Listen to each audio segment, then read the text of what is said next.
Shalom Bapak Ibu yang dikasihi Tuhan. Selamat siang. Tuhan Yesus memberkati kita, amin.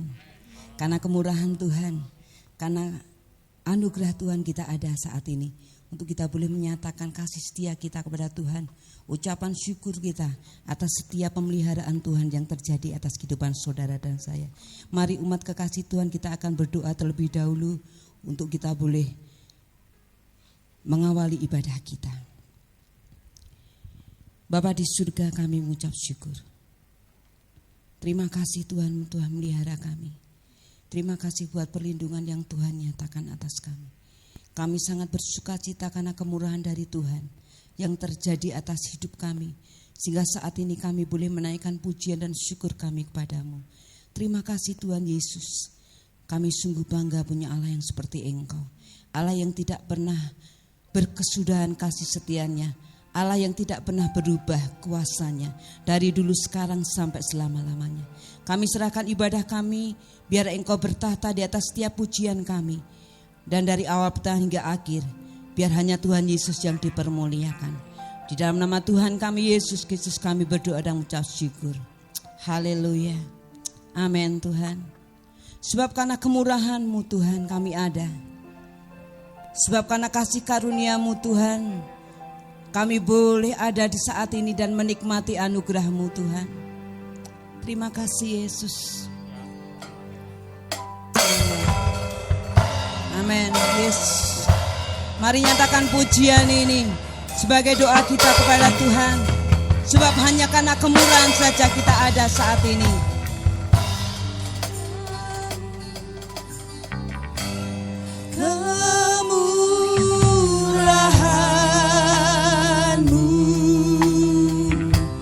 Lebih dari hidup,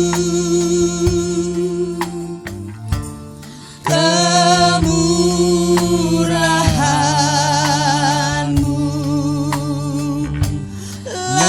lebih dari hidup, bawa lidahku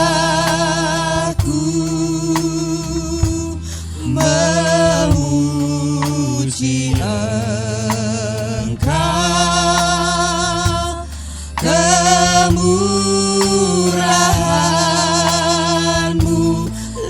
lebih dari hidup. Ya, kemurahan-Mu lebih dari hidup Tuhan.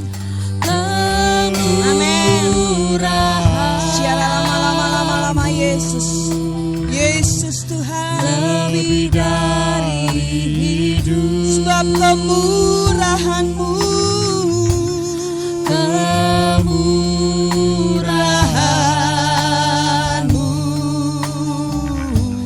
lebih dari hidup, bawa lidah kami memuji-Mu.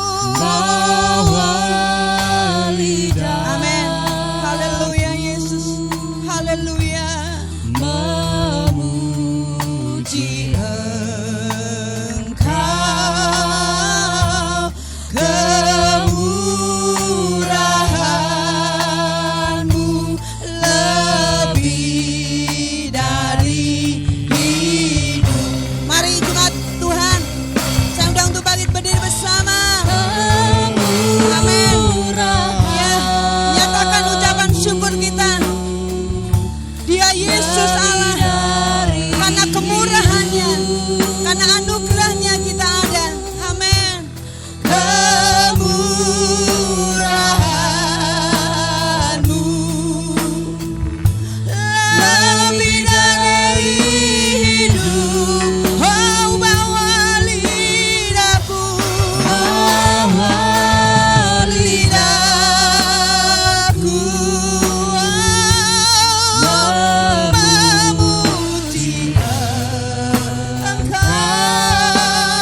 ini. Karena anugerah-Mu Tuhan, bukan karena kekuatan kami, bukan karena kegagahan kami, semua karena kemurahan-Mu.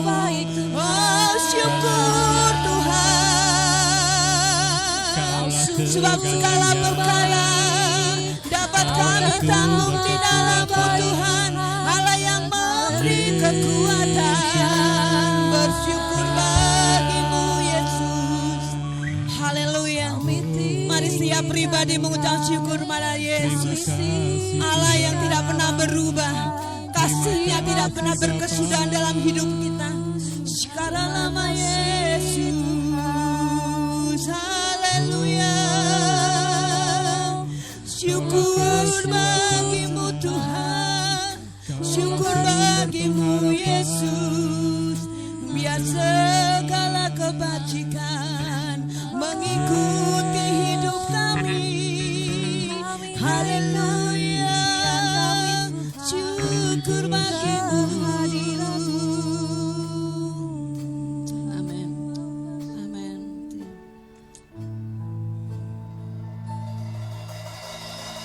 Aku percaya. Mari imani percaya pada Yesus.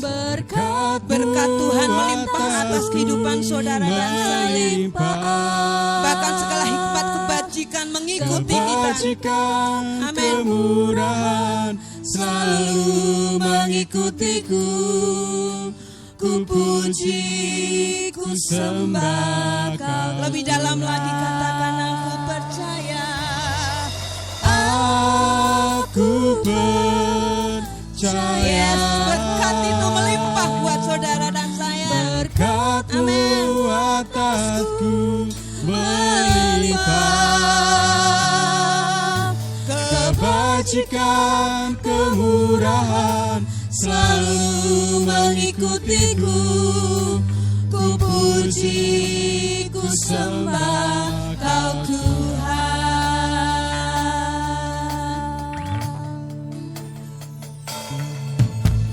Oleh karena kemurahan Yes. Tuhan, Amin. ku ada sampai hari ini Tuhan. Ya, haleluya. Oleh karena Kebaikan kebaikan Yesus. Tuhan, janji-Mu Yes. terjadi bagiku. Haleluya.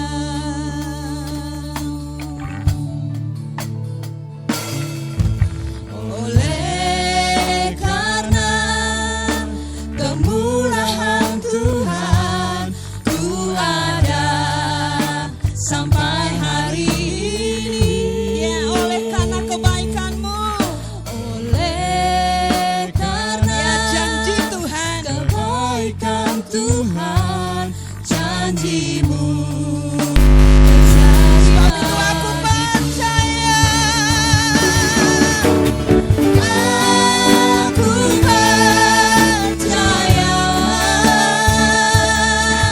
berkat-Mu atasku melimpah. Kebajikan, kemurahan selalu mengikutiku. Ku puji, ku sembah Kau Tuhan. Mari umat Tuhan yang akan angkat pujian ini katakan bersama. Aku percaya Imani pujian ini. Percaya berkat berkat Tuhan Yesus melimpah atas hidupmu. melimpah. Amin. Segala kebajikan, kemurahan Tuhan mengikuti kita. Kemurahan selalu mengikutiku. Ku puji, ku sembah Kau Tuhan. Lebih lagi katakan. Amin Yesus. Kami imani di dalam nama Yesus terjadi atas setiap umat-Mu. Sebab kami adalah biji mata-Mu Tuhan. Yes, Kuramaya sekarang lama-lama Yesus. Kurama lama-lama Yesus. mengikutimu. Ku puji, ku sembah. Haleluya, katakan aku percaya. Aku percaya berkat-Mu atasku melimpah. Kebajikan, kemurahan selalu mengikutimu. Ku puji, ku sembah. Oh, aku percaya. Aku percaya berkat-Mu atasku melimpah. Kebajikan, kemurahan selalu mengikutimu. Ku puji, ku sembah. Kebajikan, kemurahan selalu mengikutimu. Ku puji, ku sembah. Kebajikan, kemurahan selalu mengikutimu. Ku puji, ku sembah Tuhan. Amin. Kemuliaan bagi nama Allah kita yang maha besar. Haleluya, haleluya. Haleluya. Bapa kami di dalam sorga, di dunia ini tidak ada orang yang bisa kami percayai. Sebab segala sesuatunya kadang-kadang mengecewakan. Tetapi Engkau tidak pernah mengecewakan kami. Oleh sebab itu kami mempercayakan seluruh kehidupan kami dalam tangan kuasa-Mu. Kami sudah terbukti setiap apa yang menjadi kebutuhan kami dan bahkan syafaat kami, Engkau menjawabnya. Di dalam sakit kami Engkau menyembuhkan. Di dalam ketidakberdayaan kami Engkau memampukan, kekurangan kami Engkau melimpahkan, dan bahkan Tuhan di dalam kedukaan kami Engkau menghibur. Oleh sebab itu kami mempercayakan seluruh kehidupan kami di dalam setiap kebenaran-Mu. Saat hari ini ya Allahku, bentuk kami, lembutkan kami, ajar kami untuk kami boleh lebih lagi dekat kepadamu. Terpujilah nama Bapa, urapan-Mu atas kami mau dengar firman-Mu dalam nama Tuhan Yesus. Haleluya, amin. Silakan duduk Bapak Ibu. Salam, haleluya. Bapak Ibu dan Saudara yang kekasih di dalam nama Tuhan Kristus, yuk kita mulai lagi dengan pembelajaran kita. Kalau minggu-minggu kemarin oleh bapak-bapak kita dibawa dalam suatu karakter. Mari kita saat hari ini belajar, tetap teguh saat badai hidup menerpa. Mari kita akan buka Alkitab kita di dalam 2 Petrus pasal 1, ayat yang keempat dan ayat yang ke-10. Dengan jalan itu, Ia telah menganugerahkan kepada kita janji-janji yang berharga dan yang sangat besar, supaya olehnya kamu boleh mengambil bagian dalam kodrat ilahi dan luput dari hawa nafsu duniawi yang membinasakan dunia. Karena itu, saudara-saudaraku, berusahalah sungguh-sungguh supaya panggilan dan pilihanmu makin teguh.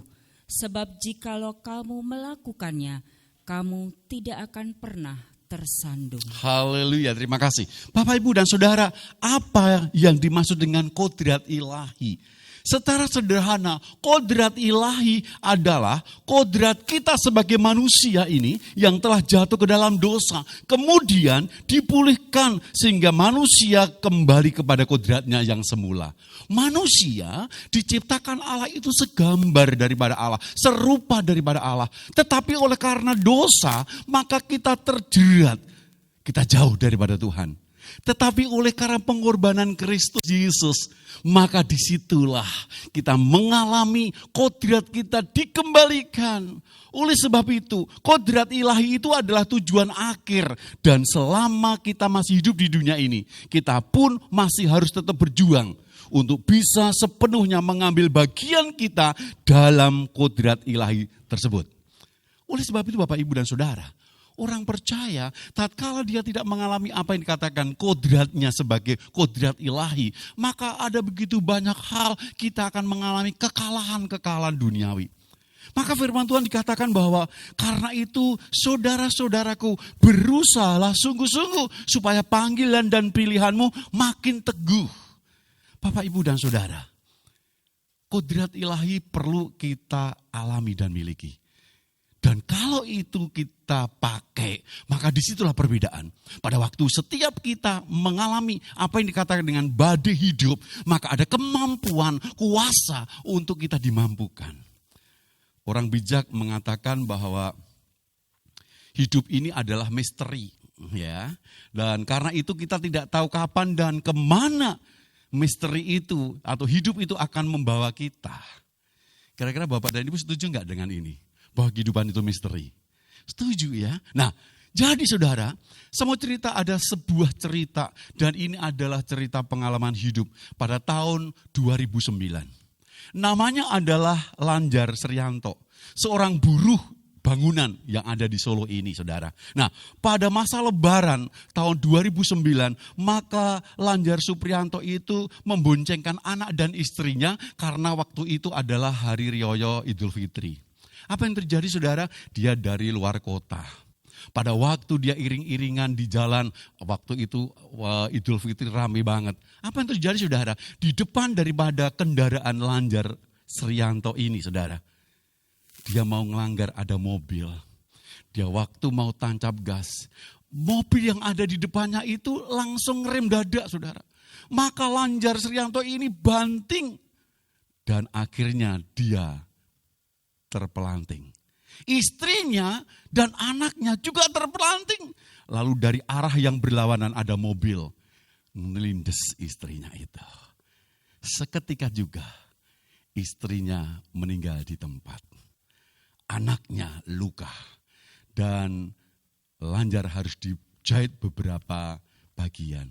Saudara, apa yang terjadi ya pada waktu 7 hari setelah pemakaman daripada istrinya itu, saudara, maka Lanjar Srianto dia ke kantor. Istrinya yang bernama Sabtiningsih, anaknya yang namanya Warih Waluyo, dia waktu ke kantor polisi. Justru apa yang terjadi, saudara, Lanjar ini disodori BAB, ya, dan dia dituduh melanggar pasal 359 KUHP. Apa itu, saudara? Dia adalah melalaikan yang menyebabkan seseorang meninggal dunia. Saudara kekasih dalam nama Tuhan Kristus, Lanjar Srianto ini istrinya mati.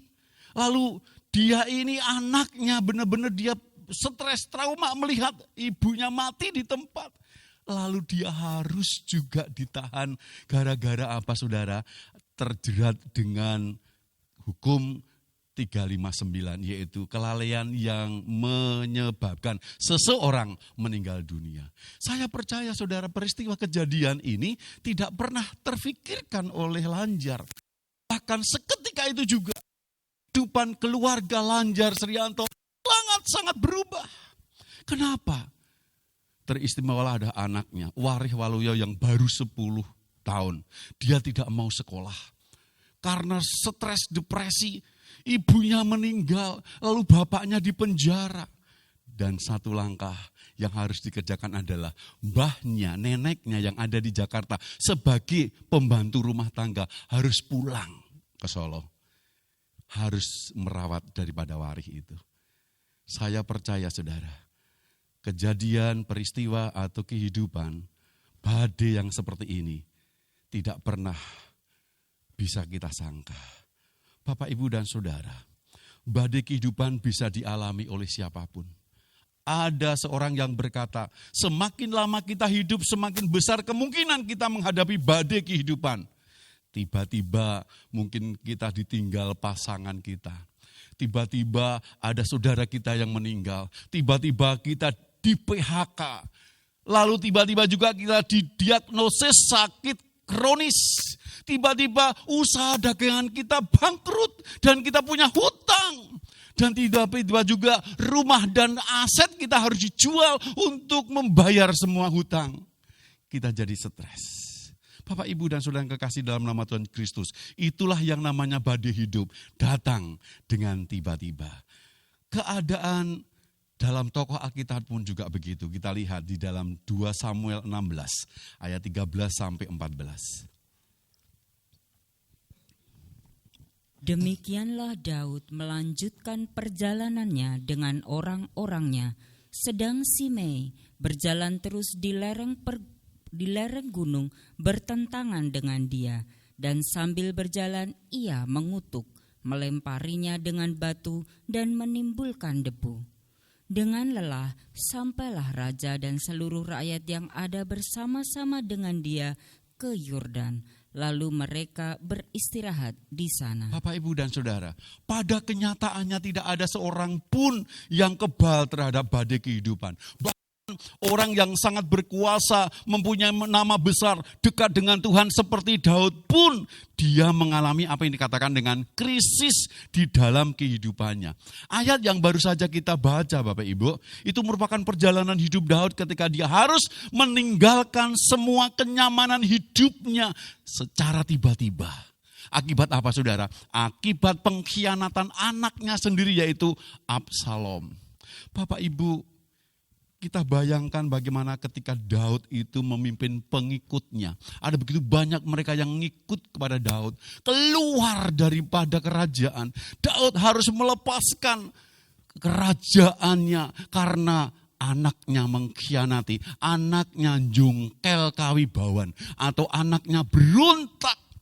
Bapak, Ibu, dan saudara, mungkin Daud ini sangat malu. Mungkin Daud ini sangat marah, stres. Kenapa? Ini yang berbuat adalah anaknya sendiri. Bahkan Simei itu adalah kerabat daripada Saul, saudara. Pada waktu Daud beriring-iringan keluar daripada kerajaan Yerusalem, di tengah perjalanan dia melempari dan mengutuk. Ada begitu banyak hal yang harus dialami oleh Daud. Kenapa, saudara? Enggak pernah dipikirkan dan dibayangkan, enggak pernah juga terencanakan peristiwa yang seperti ini. Daud mengalami apa yang dikatakan dengan tekanan. Bahkan ada satu ungkapan dikatakan, sakit hati seperti beruang yang kehilangan anak di padang. Daud mengalami yang stres seperti itu, depresi yang seperti itu. Karena apa? Badai hidup yang begitu luar biasa disandang oleh dia. Bapak, Ibu, dan saudara, ada banyak mungkin kita mengalami seperti Daud ini. Badai hidup yang terjadi dalam diri kita bisa melalui ekonomi kita, keluarga kita, sakit penyakit, usaha kita, dan bahkan mungkin anak, masa depan, sekolahan, usaha. Ada begitu banyak yang menekan dan sampai tatkala itu terjadi dalam diri kita, kita bisa marah, kita bisa putus asa, dan bahkan kita bisa mutung untuk tidak pernah keluar karena malu. Bapak, Ibu, dan saudara, keadaan kita hampir sama dengan Daud. Dan seperti itulah rasanya ketika kita menghadapi apa yang dikatakan dengan badai kehidupan yang datangnya tiba-tiba. Kita kaget, kita malu, kita kecewa, atau bahkan kita marah. Oleh sebab itu ada begitu banyak orang-orang Kristen tatkala menghadapi apa yang dikatakan badai hidup itu. Karena dia tidak tahu, tidak siap, dia jadi mundur di hadapan Tuhan. Bapak, Ibu, dan saudara, ada sebuah artikel yang saya baca, judulnya adalah Impossible Love, yaitu adalah cinta yang mustahil. Itu mengisahkan seorang yang bernama Craig Keener. Craig Keener ini adalah seorang pakar biblika, atau dia adalah pakar Alkitab begitu, saudara. Dan bahkan tulisannya ini diakui oleh dunia kegerejawian dan sangat luar biasa terkenal. Ada begitu banyak buku-bukunya yang menjadi bestseller. Nah, tetapi saudara, pada waktu muda, dia giat-giatnya melayani, ada satu peristiwa yang dia benar-benar tidak siap. Pada waktu dia muda, dengan istrinya pelayanan setia. Apa yang terjadi saudara? Istrinya, dia ini kecantol dengan temannya. Dia ini bersama dengan temannya selingkuh saudara. Luar biasa. Hati Craig Rainer begitu tertekan sampai dia berkata sama Tuhan, Tuhan, selama ini saya setia melayani panggilan-Mu, tetapi kalau seperti ini harga yang harus saya bayar, saya tidak sanggup. Karena dia begitu mencintai istrinya dan waktu krisis itu terjadi, Chris itu baru menjadi mahasiswa program doktoral. Bayangin saudara, istrinya pergi dengan laki-laki yang dia cintai itu dan bahkan sudah berusaha sekeras mungkin Rainer ini membujuk dan akhirnya dia minta cerai. Di dalam perceraian itu dia bawa seluruh barang-barangnya. Rainer tidak diberi apa-apa. Cuman dia punya uang $10 yang ada di sakunya. Buat apa dia? Dia stres berat. Karena apa? Dia ini kurang apa? Kalau yang namanya dia itu benar-benar ya, dia juga nyeleweng atau dia kurang ajar, ya sudah lumrah saudara. Tapi apa terjadi saudara? Ditambah lagi orang-orang di sekitar juga dia punya satu perkataan dan bahkan membuat suatu masalah tambah berat. Dia bilang begini, gak mungkin istrimu selingkuh kalau gak ada sebab. Kalau pernikahan hancur pasti ada kesalahan di pihak suami atau istri. Memang benar saudara, betul kan? Tetapi Rainer ini gak berbuat. Kalau dia ini mungkin kurang ajar atau bahkan dia itu punya selingkuhan, istrinya begitu, ya lumrah. Tapi tidak. Rainer ini setia, dia melayani, dia itu orang lembut dan bahkan mengasihi istrinya. Tetapi istrinya harus meninggalkan dia dan bahkan minta cerai. Bapak, Ibu, dan Saudara, kalau itu kita aplikasikan dalam kehidupan kita dan ada banyak hal badai hidup yang terjadi dalam diri kita. Mungkin kita tidak akan mencep, mungkin kita tidak akan maidu. Oh aku koyo dek. Gurbedo. Aku itu waduh jembelet aku ngurusi bojoku. Aku ki kurang opo. Koyone arep tak balekke karena nggone maratuwaku. Mungkin begitu saudara. Atau bahkan mungkin ekonomi. Seprono seprene kok ya utang kok ora wis malah bojoku nyaruwos. Mungkin begitu saudara. Atau bahkan mungkin sakit penyakit bertahun-tahun kok ora sembuh-sembuh. Inilah badai kehidupan kita saudara. Bapak, Ibu, dan saudara kekasih dalam nama Tuhan Kristus. Pada saat hari ini, apa yang harus kita lakukan ketika kita baru saja menghadapi badai hidup? Ketika kita itu tertimpa badai hidup itu, apa yang harus kita kerjakan saudara? Berkaitan dengan kodrat ilahi yang kita terima. Harusnya ini adalah sesuatu yang harus nampak dalam diri kita. Sebab kodrat ilahi yang Tuhan berikan kepada kita itu adalah memampukan untuk kita tetap berjalan dalam dunia ini, untuk tetap kita berjuang dan kita menghadapi dosa-dosa dan nafsu duniawi, harusnya kita menang. Oleh sebab itu saudara, yang harus kita lakukan ketika kita menghadapi badai hidup yang pertama, jangan salah langkah. Jangan salah langkah. Kita buka dalam Amsal pasal 4 ayat 27. Janganlah menyimpang ke kanan atau ke kiri, jauhkanlah kakimu dari kejahatan. Bapak, Ibu, dan Saudara, siapa yang dapat menghalangi langkah kaki kita ketika kita menuju kejahatan? Siapakah yang mampu untuk menghambat langkah kita ketika kita melangkah menuju kepada kejahatan? Saya percaya tidak ada, meskipun Allah sendiri yang berbisik kepada saudara, saya tidak yakin kalau saudara akan menurutinya. Jadi saudara, yang paling penting di sini adalah kemauan yang kuat untuk menjauhi kejahatan. Itu penting saudara. Langkah pertama di situ sangat penting karena apa? Menentukan langkah-langkah berikutnya dalam menyikapi badai hidup. Bapak, Ibu, dan Saudara, banyak orang Kristen terjerat atau bahkan terjebak di dalam persoalan sebab ia tidak bijak memilih langkah pertama. Jadi Bapak, Ibu, dan Saudara, pada waktu kita mengalami badai hidup itu, langkah pertama itu penting bagi kita. Berapa banyak orang-orang Kristen, dia ini mundur dan bahkan dia ini tidak percaya lagi atau bahkan dia undur daripada gereja. Karena apa? Langkah pertama salah yang mengakibatkan bertubi-tubi permasalahan. Di antaranya adalah masalah keuangan. Berapa banyak orang itu kadang-kadang saudara, justru tatkala dia dalam permasalahan keuangan, dia justru jadi menteri pertambangan. Apa maksudnya saudara?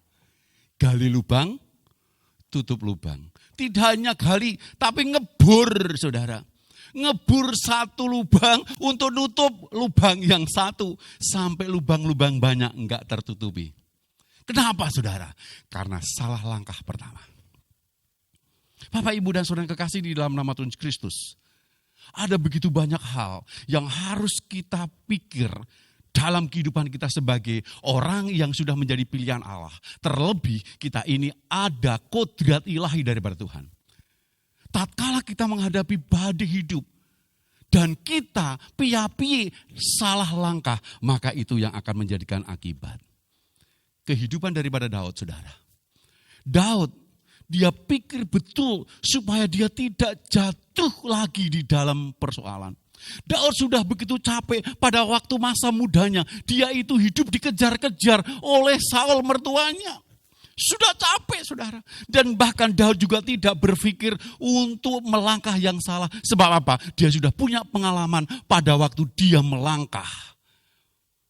Membinasakan Uriah. Gara-gara dia ingin mengambil Batseba.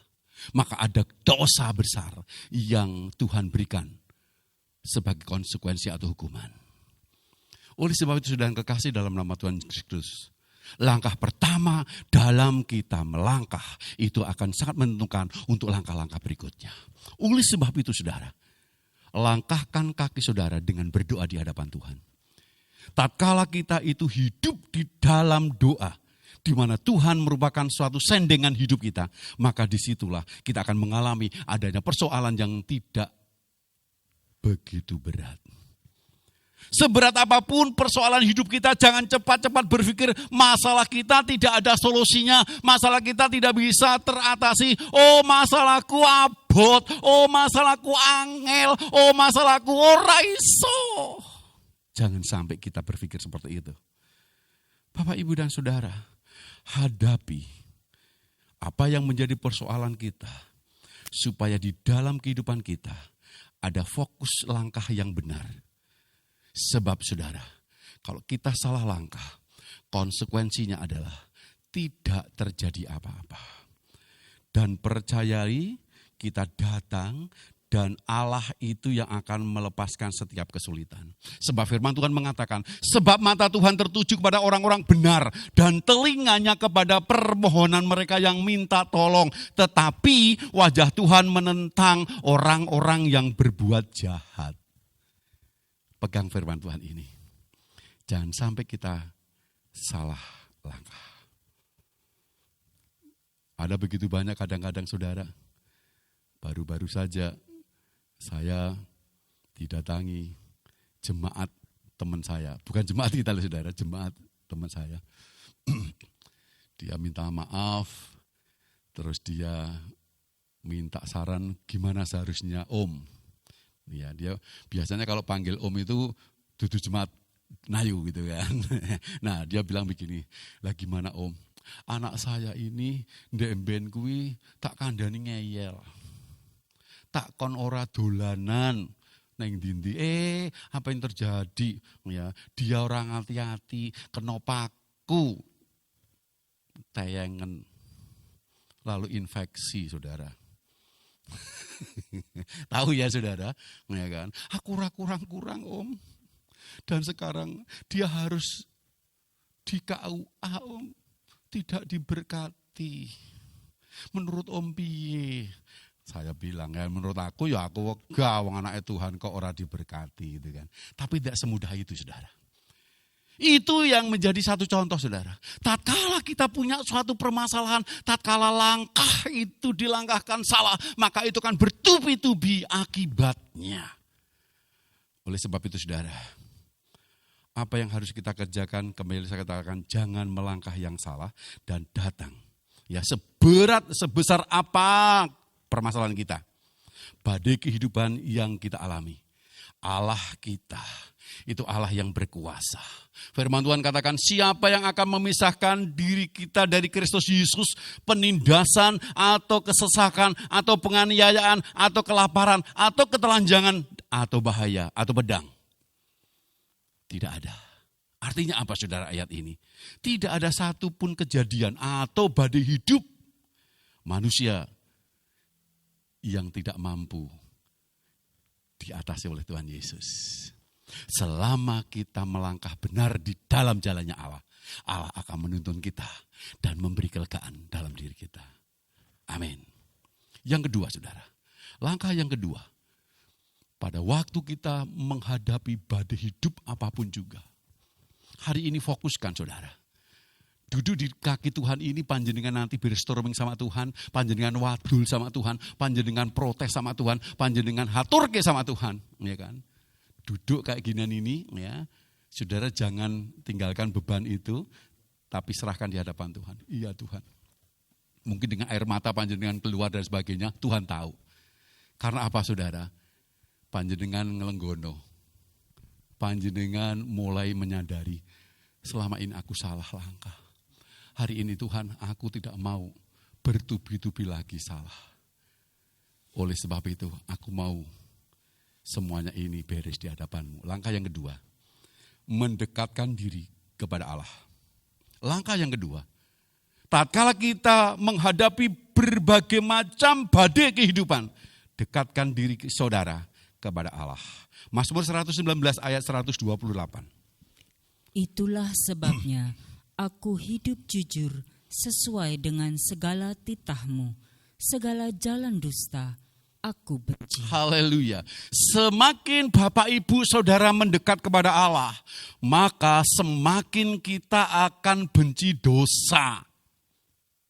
Semakin kita dengan Tuhan, saudara, maka kita akan membenci jalannya dosa. Sebab apa? Hidup saudara dan hidup saya dipenuhi dengan hadirat Allah. Kalau saudara dekat dengan Allah, maka ada hadirat Tuhan yang hidup dalam kehidupan kita. Dan itu otomatis Bapak, Ibu, dan saudara menjadi manusia yang berjalan ke sana kemari dengan dipenuhi hadirat Tuhan.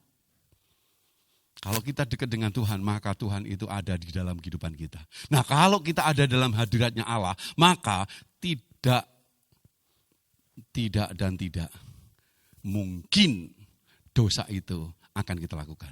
Sebab apa, saudara? Dalam hadirat Allah itulah ada namanya kekudusan. Dalam kehadirat Allah itulah namanya kesucian. Dan dosa jauh daripada kita. Bapak, Ibu, dan saudara akan membenci dosa dengan sendirinya. Kalau kita dekat dengan Tuhan, maka kita akan jauh daripada dosa dengan sendirinya. Nah, Bapak Ibu, setelah berdoa, Daud juga berserah dan dekat sama Tuhan. Banyak orang Kristen yang tetap ada di dalam problem permasalahan. Tetap dia tenggelam dalam keterpurukan, walaupun sudah berdoa berkali-kali. Mengapa? Pak, aku sudah berdoa loh, Pak, aku sudah berpuasa loh. Tapi kenapa? Masih terpuruk aku, masih ada masalah aku, gak bisa berlepas-lepas ini. Kenapa, saudara? Mereka lupa bahwa selain mengungkapkan permasalahan kita kepada Tuhan, kita juga harus menyerahkan kepada Tuhan dan kita dekat dengan Tuhan. Continue kita itu bergaul dengan Tuhan. Orang yang dekat dengan Tuhan itu pasti dia tahu betul apa yang menjadi karep, keinginan, harapan, rencana daripada Tuhan. Saudara bisa lihat bagaimanakah orang yang tidak dekat dengan Tuhan, maka tidak ada hadirat Tuhan. Yang pertama itu adalah Hawa. Hawa waktu itu jauh daripada Tuhan, maka apa yang terjadi, saudara? Dia mudah banget untuk diserang oleh iblis. Lalu yang berikutnya, ada orang yang begitu banyak dekat dengan Tuhan, ada pertumbuhan rohaninya. Tetapi saudara, 12 murid itu dia dekat sama Tuhan. Satu yang tidak dekat, yaitu siapa? Yudas Iskariot. Karena dia tidak dekat sama Tuhan, maka dia mudah banget untuk ditipu daya. Sampai suatu ketika dia kong kali kong dengan orang-orang pemimpin Yahudi, imam-imam yang benci dengan Tuhan. Dan akhirnya dia mengkhianati Tuhan. Bahaya orang yang kelihatannya berdoa setiap hari, tetapi dia hidupnya gak dekat sama Tuhan. Masih mudah dicaplok oleh Tuhan. Oleh sebab itu saudara, gak mau kalah. Kalau problem permasalahan yang bertubi-tubi datang, gak bisa lepas karena apa? Sudah berdoa, tetapi dia lupa bagaimana akan menyerahkan dan hidup dekat dengan Tuhan. Sebab tatkala kita hidup dengan Tuhan, maka disitulah Allah yang bertindak. Di dalam Mazmur 55 ayat 23, serahkanlah bebanmu kepada Tuhan karena ia akan menopang hidupmu. Wah, luar biasa. Jadi tatkala namanya berserah itu adalah kita dekat sama Tuhan. Dan kita manut hidup kita dengan Tuhan. Bapak, Ibu, dan Saudara, yakinlah suatu saat kita bisa tenggelam dalam depresi kalau selalu kita berusaha hidup sesuai dengan apa yang kita mau. Kita rajin berdoa, tetapi kalau namanya kita mau berserah dekat sama Tuhan, kosek-kosek. Sebab apa saudara? Orang itu sebetulnya tahu kalau yang namanya kita mau dekat sama Tuhan itu aku harus ora bohong. Lah padahal aku sering bohong dengan bojoku, aku sering ambil milik bojoku, aku sering juga bohong dengan tonggoku. Dia ngerti loh saudara sebetulnya. Tapi oleh karena konsekuensinya seperti itu, maka dia enggak melakukan. Ingat saudara, kalau kita tetap bertahan dengan kehidupan yang seperti itu, berusaha dengan kekuatan dia sendiri, maka akan mengalami apa dikatakan stres, frustasi. Bapak, Ibu, dan saudara kekasih dalam nama Tuhan Yesus Kristus. Justru pada waktu kita itu menyerahkan diri di hadapan Allah, maka kita akan mengalami apa yang dikatakan dengan jalan keluar. Daud waktu itu, dia menyerahkan dan berdoa kepada Tuhan, lalu ada Husai, ya, Husai yang diserahkan untuk ke Yerusalem, ke kerajaan.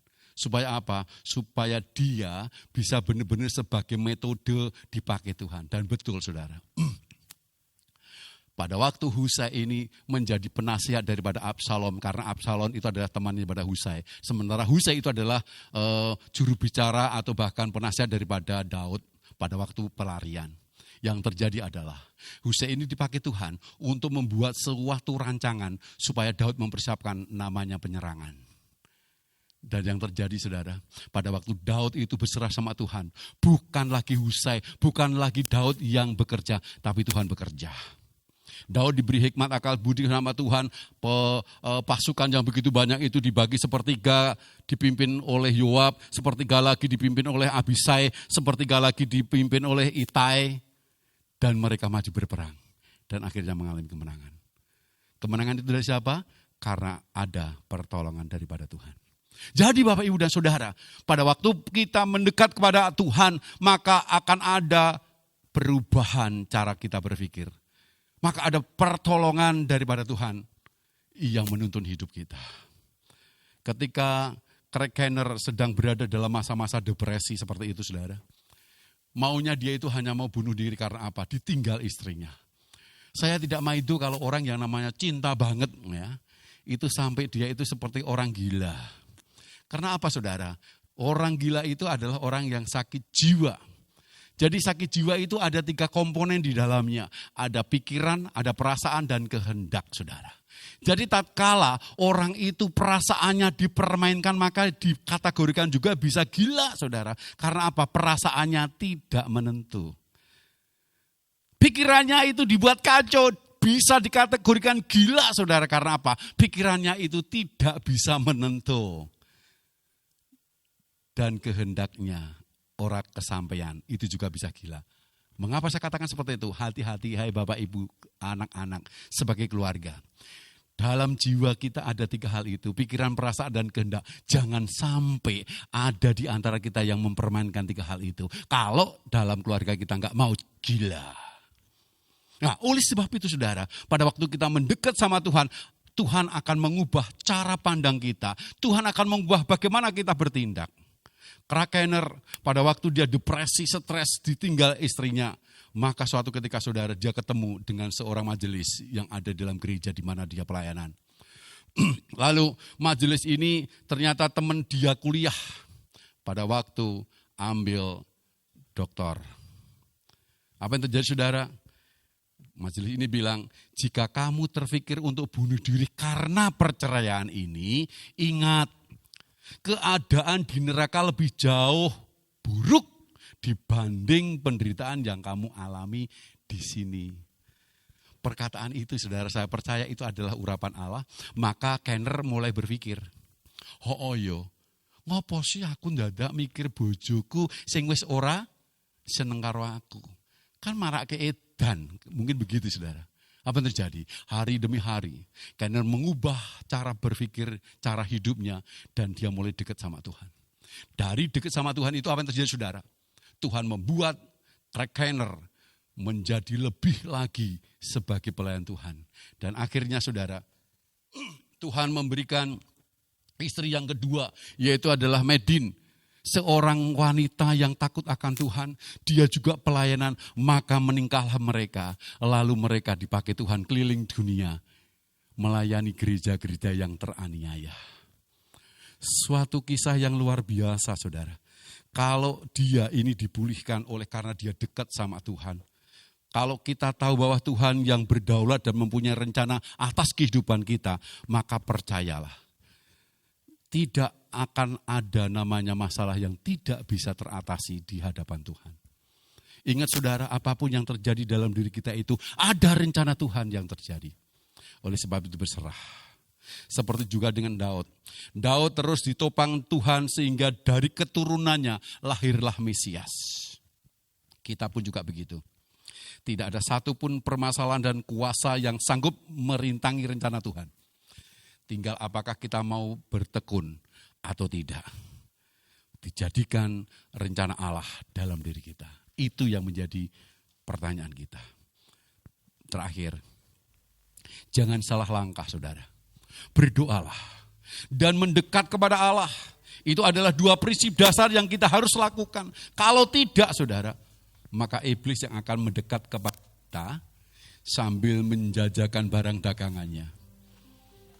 Apabila kita salah memilih langkah pertama, maka itu akan berakibat fatal dalam langkah-langkah berikutnya. Hari ini, apapun seberat daripada beban hidup saudara, jangan salah langkah. Mari kita melangkah di hadapan Allah, berserah di hadapan Tuhan. Mari kita bangkit berdiri bersama-sama di hadapan Tuhan.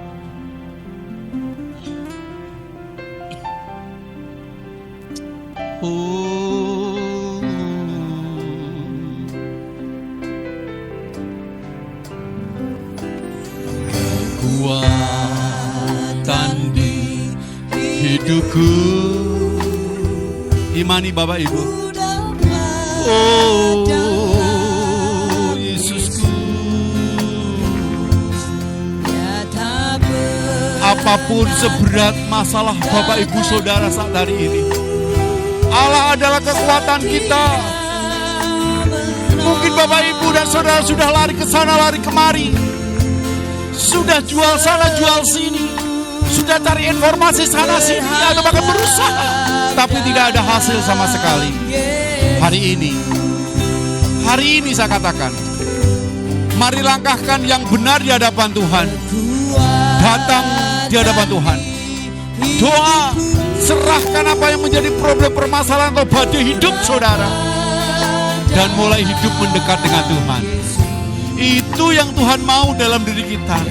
Kita gunakan kodrat ilahi kita, kuasa ilahi yang daripada Allah itu, untuk kita bisa menang dalam setiap dosa-dosa dan hawa nafsu duniawi yang mengikat dalam kehidupan kita. Itulah bedanya orang yang hidup di dalam kodrat ilahi dan orang yang tidak sadar hidup dalam kodrat ilahi. Oh Yesusku, benar, haleluya, Engkau ajaib ya Tuhan. Haleluya, haleluya. Tidak ada yang sulit, tidak ada yang sukar, saudara. Asalkan panjenengan datang dan berserah. Tanggalkan keakuan kita itu yang tidak bisa berbuat apa-apa di hadapan Tuhan.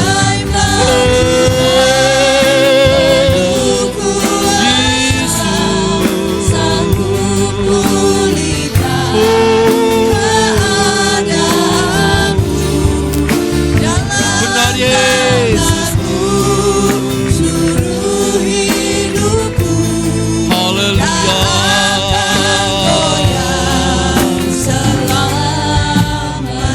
Bapak, Ibu, dan Saudara, seberat apapun persoalan, problem, dan bahkan badai hidup saudara, jangan cepat-cepat berpikir masalah saudara tidak ada solusinya. Jangan juga berpikir tidak ada lagi pertolongan yang menopang dalam kesulitan saudara. Ingat, kita mempunyai Bapa yang senantiasa membuka telinganya untuk mendengarkan persoalan anak-anaknya. Firman Tuhan mengatakan, sebab mata Tuhan tertuju kepada orang-orang benar dan telinganya kepada permohonan mereka yang minta tolong. Datang hari ini, minta pertolongan Tuhan. Ketika kita menghadapi badai kehidupan, jangan lari daripada Tuhan atau melakukan hal-hal yang bodoh dan justru itu akan melawan Tuhan. Tetapi larilah kepada Tuhan karena Dia siap mendengarkan apapun persoalan hidup saudara yang saudara alami. Apakah kita hari ini punya iman bahwa Tuhan hadir dan bekerja aktif di dalam kehidupan kita? Apakah kita yakin bahwa hidup kita ini ada pertolongan yang Tuhan mau siapkan? Dan bahkan setiap apa yang kita serukan di hadapan Tuhan, Tuhan akan menjawab. Dan Tuhan akan melepaskan setiap apa yang membebani dalam hidup kita.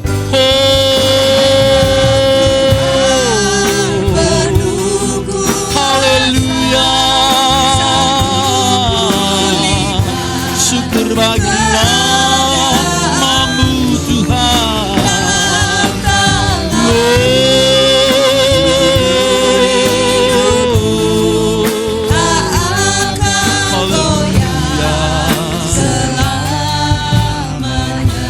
Bagi Bapak Ibu yang punya problem-problem permasalahan, taruh tangan di dada tanpa musik, angkat pujian ini.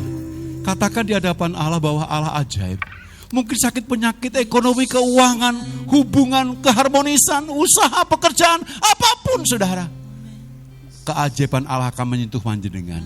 Ajaib Kau Tuhan. Amin. Haleluya. Tuhan, jamah anak-anak-Mu yang taruh tangan di dada ini Tuhan. Mereka perlu pertolongan-Mu. Mereka perlu jamahan-Mu. Mereka rindu melepaskan segala beban itu oleh karena pertolongan-Mu.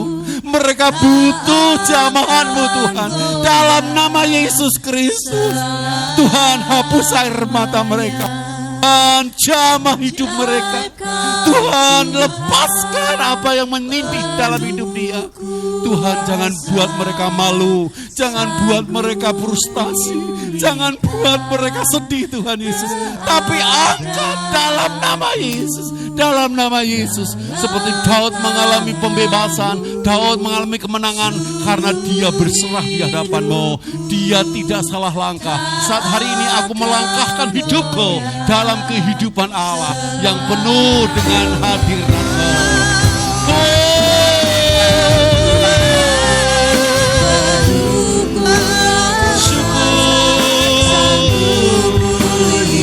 Terima kasih. Haleluya.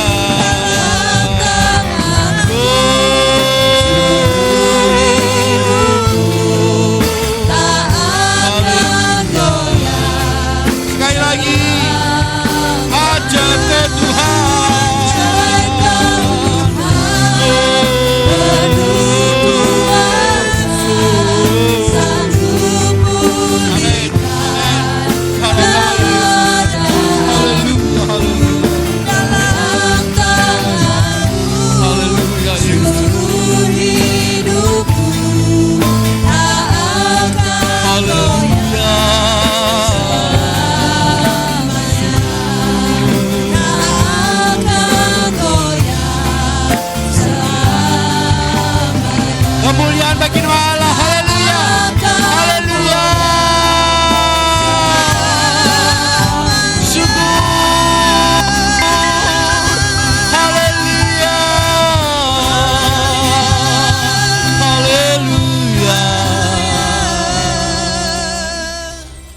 Bapa dalam surga, kami tidak mau melangkahkan langkah kami untuk menyelesaikan problem dalam hidup kami yang salah, tetapi kami mau melangkahkan dalam penyerahan di hadapan-Mu. Sebab kami tahu langkah kami di hadapan-Mu ada pertolongan, di dalam Engkau ada kesembuhan, di dalam Engkau ada pemulihan, di dalam Engkau ada berkat-berkat yang mengalir, di dalam Engkau melimpah setiap apa yang kami perlukan. Terima kasih Bapa Surgawi, terima kasih Tuhan Yesus. Terus Tuhan, Engkau menjamah hidup kami, Engkau menolong kami, dan Engkau hidup di dalam kehidupan kami. Sebab kami dekat kepada Engkau, maka dosa tidak akan pernah ada dalam kehidupan kami lagi. Dalam nama Tuhan Yesus Kristus. Haleluya. Amin. Silakan duduk, Tuhan memberkati. Firman Tuhan yang ajaib sudah kita dengar, dan biarlah itu menjadi kekuatan kita. Jangan menyimpang ke kanan kiri, tetap dekat pada Tuhan, maka Tuhan akan melakukan perkara yang luar biasa dalam kehidupan saudara dan saya. Baik Bapak Ibu yang dikasihi Tuhan, saya akan menyampaikan beberapa pengumuman. Pengumuman yang pertama adalah bahwa gereja kita mengadakan ibadah tatap muka atau offline yang akan diadakan sebanyak 3 kali, jam 6:30, jam 9, dan jam 5 sore. Bagi Bapak Ibu yang mengikuti ibadah secara tatap muka, wajib mengikuti protokol kesehatan. Yang pertama, memakai masker dengan cara yang benar semenjak dari rumah. Kemudian sebelum Bapak Ibu masuk ke ruangan gereja, silakan untuk mencuci tangan dengan sabun atau hand sanitizer. Kemudian jangan berkerumun baik sebelum maupun sesudah ibadah. Sediakan persembahan yang sudah dari rumah, masukkan dalam amplop. Kemudian suhu badan tidak lebih dari 37,5.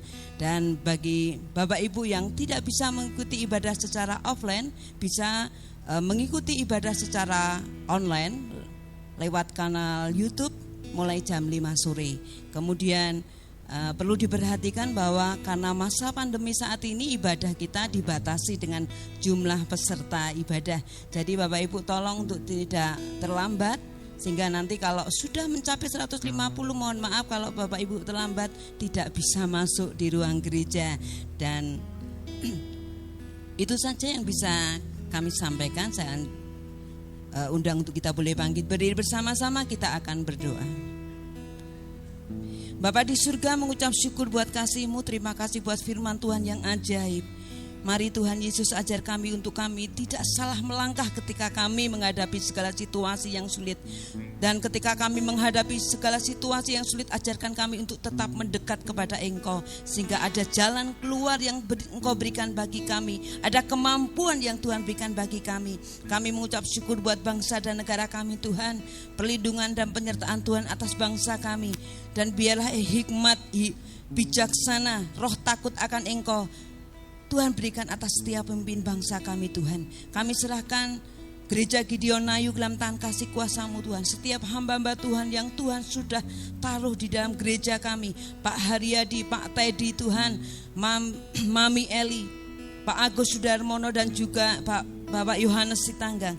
Biarlah Tuhan berikan roh kepada mereka lebih lagi untuk menyampaikan kebenaran firman-Mu Tuhan, untuk boleh membawa kami semakin hari semakin serupa dengan karakter Kristus.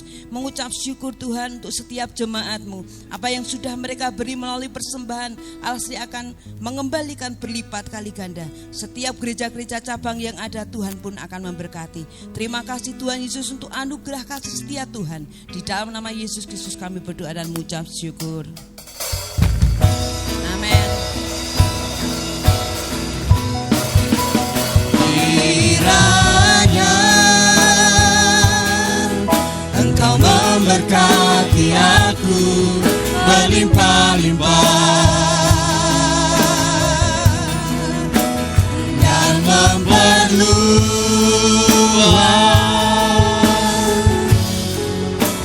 daerahku.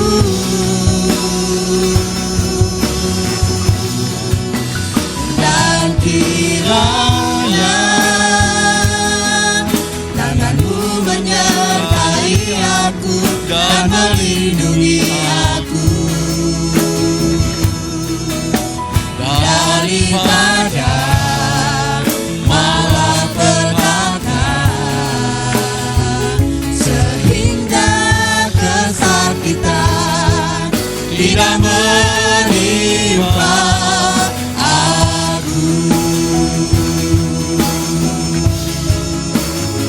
Sehingga kesakitan tidak menimpa aku.